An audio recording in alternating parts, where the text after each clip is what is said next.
listen to the English channel, it'll come out in English. If you're listening to the French channel, it'll come out in French. At least I hope so. If there's any problem, please signal.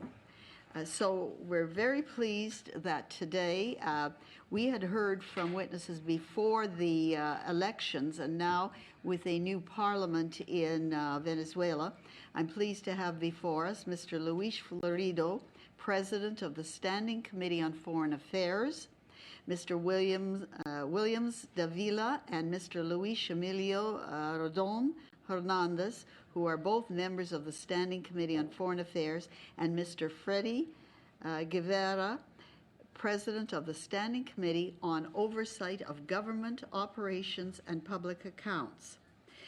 The biographies have been circulated to members, and because we're a little late in getting assembled here, I'm going to turn immediately to opening statements, and I have asked our witnesses to leave some time so we can ask questions. I trust that the translations are all working, correct? So I'm going to turn the floor over to Mr. Luis Florido. Welcome to the committee. Muchas gracias, senadora. Gracias por recibirnos en el Parlamento Democrático de Canadá. Nosotros somos parte de la Unidad Venezolana, que el pasado 6 de diciembre del año 2015 obtuvimos una gran victoria.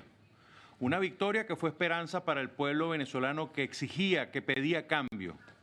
Obtuvimos las 2/3 partes del Parlamento con el voto popular, en un proceso electoral asimétrico. Es decir, es como que en un partido de hockey, una de las canchas sea portería de fútbol grande y la otra muy pequeñita, como la casa de un pequeño ratón. Y a pesar de eso, nosotros obtuvimos una gran victoria. Pero después que ganamos el 6 de diciembre, el 23 de diciembre, días después de esa victoria, la Asamblea Nacional, que dejaba su cargo, juramentó a 13 magistrados del Tribunal Supremo. Uno de ellos, diputado en ese momento, que votó por sí mismo y se juramentó como diputado, como magistrado del Tribunal Supremo. El 30 de diciembre comenzó la primera sentencia en contra del Parlamento apenas recién electo, colocando a 4 diputados del Estado Amazonas en estado de limbo jurídico, con una decisión cautelar que aún los mantiene fuera del Parlamento venezolano. De ahí en adelante se han producido sentencias de la Sala Constitucional del Tribunal Supremo de Venezuela, que es manejada directamente por el presidente Nicolás Maduro. 16 sentencias hasta ahora en contra del Parlamento venezolano. 4 sentencias por mes. Antes del año 2015 no hubo ni una sentencia en contra del Parlamento venezolano. Eso a todas luces muestra la grave confrontación de poderes estimulada desde la Presidencia de la República y que trae como consecuencia que el pueblo venezolano, que ya vive una grave crisis que voy a describir, sienta una gran frustración con respecto a la demanda de cambio insatisfecha que fue expresada ese 6 de diciembre. En Venezuela tenemos presos políticos. Ninguna democracia que se precie como tal pueden existir presos políticos. 116 personas que están tras las rejas, 3 de los cuales son diputados recién electos. Entre los presos está el líder del partido de Luis Emilio Rondón, Manuel Rosales. Fue candidato presidencial en el año 2006 y le devolvió a los venezolanos las ganas de luchar. Está preso también el alcalde de la ciudad de San Cristóbal, quien es un líder muy importante en un estado al sureste de Venezuela. Está preso el alcalde más importante de Venezuela, el alcalde metropolitano de Caracas, Antonio Ledesma, preso en sus casas. Y está preso también el líder de nuestro partido, del partido de Freddy Guevara y mi persona, Leopoldo López, quien está aislado desde hace 27 meses. Y como dice uno de nuestros diputados que estuvo preso en una cárcel, dice, para un preso político, un mes es como un año de cárcel. Es decir, es el equivalente a 27 años de cárcel. Esta sistemática violación de derechos humanos ha tenido como respuesta del Parlamento una ley de amnistía que aprobamos hace pocos meses. Esa ley de amnistía fue declarada inconstitucional por esta sala del Tribunal Supremo. Parte de nuestras potestades está decretar amnistías y, sin embargo, se nos impidió desde el Tribunal Supremo venezolano. Por otra parte, los venezolanos viven una grave crisis humanitaria. Para que ustedes tengan una idea, de cada 10 productos alimenticios, solo se consiguen 2. De cada 10 medicamentos, tan solo se consigue 1.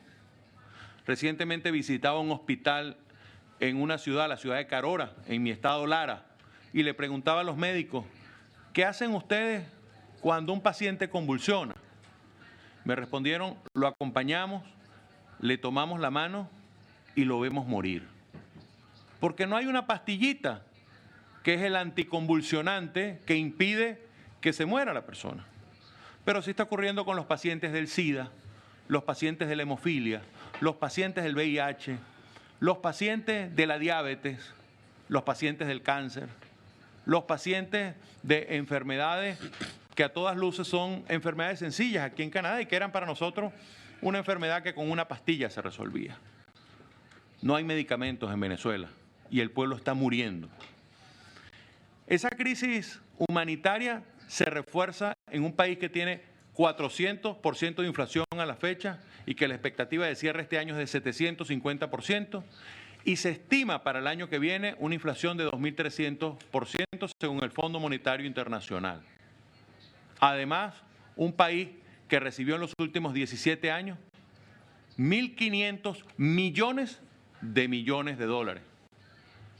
Es decir, estamos hablando de una cifra que los ceros creo que no caben en esta mesa, de los cuales se robaron más de 400.000 millones de dólares, según cifras investigadas por el diputado Guevara en su comisión de Contraloría. Ahí está el dinero de los medicamentos que faltan. Ustedes se preguntarán, ¿cómo un país como Venezuela, que tiene mayores reservas petroleras que Canadá, que tiene las reservas petroleras más grandes del mundo, cómo se convirtió en un pobre país rico? Bueno, porque las cuentas personales de funcionarios que gobiernan están en bancos del exterior, y así ha sido demostrado, como ocurrió en Andorra y en Suiza cuando se verificaron fondos venezolanos en esos países. Esta grave crisis institucional que vive Venezuela, esta grave crisis humanitaria y grave crisis de derechos humanos, ha generado una decisión de los parlamentarios, que es buscar una salida política al desastre. La Constitución en Venezuela provee de varios mecanismos constitucionales para generar un cambio político. El primero de ellos es el referendo revocatorio, que lo estamos activando. Con el 20% de las firmas de los electores podemos convocar un nuevo proceso de elecciones presidenciales. Sin embargo, el órgano electoral, que es el otro brazo político del gobierno de Nicolás Maduro, ha retardado la realización de este referendo con mecanismos administrativos para retardar. Son piedras en el camino. Y hay otros mecanismos como la enmienda y la Asamblea Constituyente. En conclusión, Venezuela es una olla de presión sin válvula de escape. Si no le generamos una válvula de escape a nuestro país, lamentablemente esa olla puede explotar, desestabilizando no solo a nuestro país, a Venezuela, sino también a el Caribe, a Centroamérica y al norte de la América del Sur. Y eso es muy grave. El gobierno sistemáticamente ataca a todos aquellos que levantan su voz y dicen algo sobre Venezuela. Pero es una forma de que todos terminen en un silencio cómplice, en un silencio por temor de ser atacados por un gobierno que ha utilizado como estrategia el ataque. Nosotros les pedimos a ustedes que eleven su voz ante lo que ocurre en Venezuela, que generen los mecanismos para que tengamos la solidaridad con el tema de los medicamentos.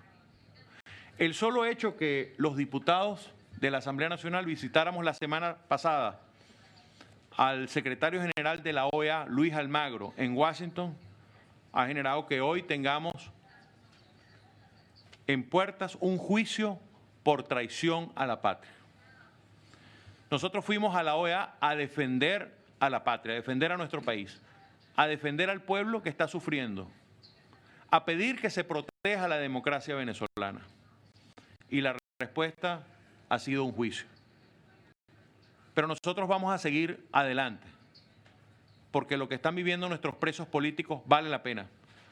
Lo que está viviendo nuestros ciudadanos por falta de medicamentos y alimentos vale la pena para seguir luchando. Lo que está viviendo todo un pueblo vale el precio, cualquier precio que tengamos que pagar para salvaguardar los intereses de nuestros ciudadanos. Muchas gracias. Thank you.